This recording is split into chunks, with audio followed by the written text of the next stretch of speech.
হরে কৃষ্ণ। আজকে একটা অত্যন্ত গুরুত্বপূর্ণ ক্লাস আলোচনা করব, যে ক্লাসটি হচ্ছে অনেক মানুষের কাছে বিভ্রান্তিকর। এখনকার বর্তমান এই সমাজে 50% মানুষের কথা বলতে শুনি যে ধর্ম বড় না কর্ম বড়, আর 70% মানুষ জানে যে কর্মই হচ্ছে শ্রেষ্ঠ, ভগবান তারপরে। তো এই বিষয় নিয়ে আজকে বিস্তারিতভাবে কিছু আলোচনা করব। আপনারা সম্পূর্ণ ভিডিওটি পুরোটাই স্কিপ না করে শ্রবণ করবেন, তাহলে বুঝতে পারবেন। তো ধর্ম বড় না কর্ম বড়, তো সে সম্বন্ধে আজকে আমি সম্পূর্ণ একবার জলের মতো আপনাদেরকে বুঝিয়ে দেবো ধর্ম বড় না কর্ম বড়। আমি বারবার করে একটা নয় অনেক ভিডিওতে বলেছি যে অংশ কখনো পূর্ণের সমান হতে পারে না।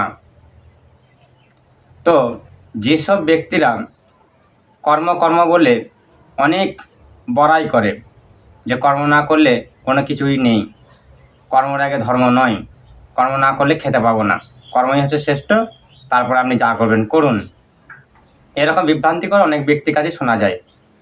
তো যারা কর্ম কর্ম বলে লাফাচ্ছেন তাদেরকে আমি বলছি যে এই কর্ম বড় না ধর্ম বড়, এই কথাটা বলার শক্তিটা আমাদের কোথা থেকে আসছে? আমি কর্ম বড় না ছোট, করবো না সে কথাটা অনেক পরে বিষয়। আগে আপনারা চিন্তা করুন, কর্ম বলার কথাটা যে বলছেন আমি কর্ম, এই যে কর্ম কথাটা যেটা বলছেন, এই কথা বলার শক্তিটা আমাদের কোথা থেকে আসছে সেটাকে একটু ভালোভাবে মনোযোগ দিয়ে ভাবুন, মন থেকে ভাবুন যে আমি কথা বলার শক্তিটা কোথা থেকে পাচ্ছি। কর্ম করতে যাব, আমার এই পায়ের শক্তিটা কোথা থেকে আসছে যে আমাকে হাঁটিয়ে নিয়ে যাবে কর্মের জায়গায়। আমার চোখগুলো জল জল করে সূর্যের মতো দেখছে মাঠ ঘাট, আকাশ নক্ষত্র তারা, যেসব কর্ম কাজের যেগুলো সব বলা হয়, ছুরি কাঁচি কাঞ্চি, এরকম অনেক কিছু আছে, তাংনা, এইগুলোকে দেখছি। এই দেখার শক্তিটা কোথা থেকে আসছে? সমস্ত কিছু এই যে আমাদের শরীরে অল টোটাল যে পাওয়ার, শোনার শক্তি, বলার শক্তি, চলার শক্তি, খাওয়ার শক্তি, সব কিছু শক্তি কোথা থেকে আসছে? আত্মা। এই আত্মা কোথা থেকে আসছে? আত্মা না শরীরে না থাকলে আমাদের দেহটা সঙ্গে সঙ্গে পচতে আরম্ভ করে। যতক্ষণ এই শরীরে আত্মা আছে ততক্ষণ এই দেহটা সবল। যেই আত্মা বেরিয়ে যাবে দেখবেন এই শরীরটা পচতে আরম্ভ করে, গন্ধ হয়। তাহলে আত্মা বিনা কোনো কিছু দাম নেই। তাহলে আমি কাজকর্ম তো অনেক দূরের কথা, আমার আত্মা যদি না থাকে মরা ব্যক্তি কাজ করতে যায় না।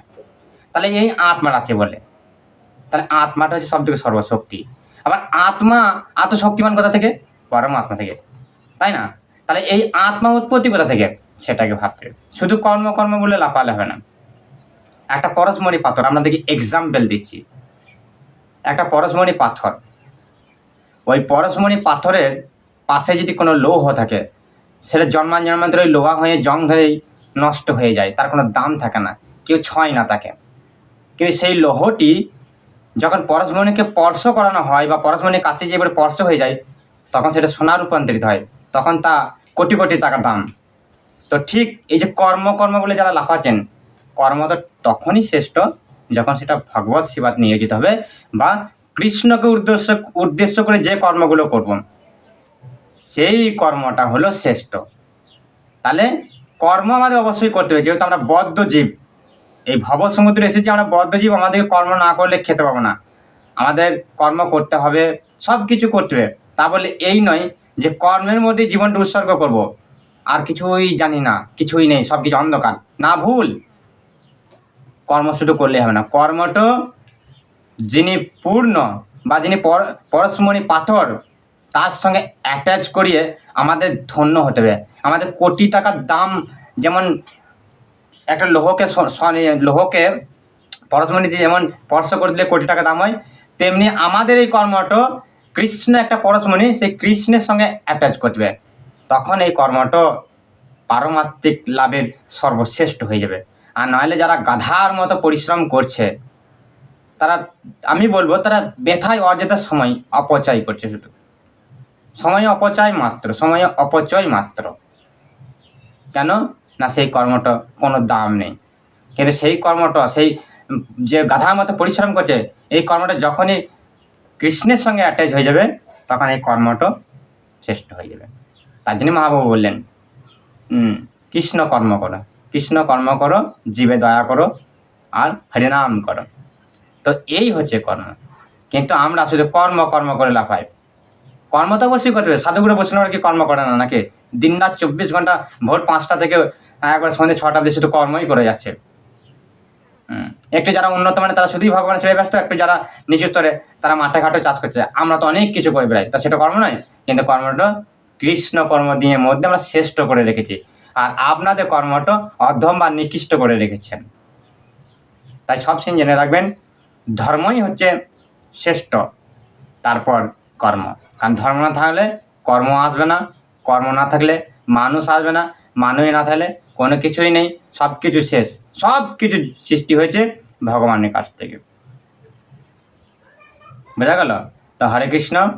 যারা কর্ম বলে প্রচুর পরিমাণে অহংকার করেন, ভগবত সেবাকে ভুলে বসে আছেন, যারা কর্ম করলেই সব কিছু স্বর্গে যাওয়া যায় এরকম আশা করে বসে আছেন, স্বর্গে তো সুখ ভোগ করা যায়। আবার অনেক ব্যক্তি যারা মানে জ্ঞান অন্ধ বা অল্প বিদ্যা ভয়ঙ্করী একটা কথা আছে না, অনেক ব্যক্তিরা আবার কর্মকে শ্রেষ্ঠ বলে মনে করে, শুধু বলে কর্ম করলে সব জায়গায় লাভ করা যাবে, ভাগবত ধাম লাভ করা যাবে, ব্রহ্মলোক লাভ করা যাবে, স্বর্গলোক লাভ করে। তারা কেবলমাত্র সেই মৌমাছির মানে সেই মৌচাকের উপর মধ্যে অটোমেটিক এসে তার মুখ প্রাণে পড়বে সেই আশাতে বসে করে বসে আছে। না, কখনই সম্ভব নয়, এটা নিতান্ত মূর্খাই। আপনাকে কর্মটা কৃষ্ণ কর্ম করে শ্রেষ্ঠ জায়গায় কাজে লাগিয়ে আপনাকে আস্তে আস্তে ভাগবতধাম যেতে হবে। তো হরে কৃষ্ণ। কর্মই হচ্ছে শ্রেষ্ঠ, ধর্মই হচ্ছে শ্রেষ্ঠ, কর্ম কখনোই শ্রেষ্ঠ নয়। কর্ম তখনই শ্রেষ্ঠ যখন কৃষ্ণের সঙ্গে অ্যাটাচ হবে বা কৃষ্ণের সেবায় নিয়োজিত হবে, তখন হলো শ্রেষ্ঠ। তো হরে কৃষ্ণ। কর্ম করারও আমার অধিকার নেই যদি কৃষ্ণ কৃপা না করে, বা কর্ম করারও আমার ক্ষমতা নেই যদি কৃষ্ণ কৃপা না করে। কৃষ্ণ কৃপা যদি না করে তাহলে আমরা কোনো কিছুই করতে পারবো না।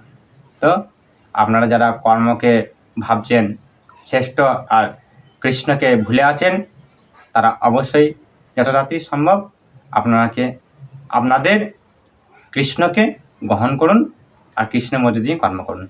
হরে কৃষ্ণ।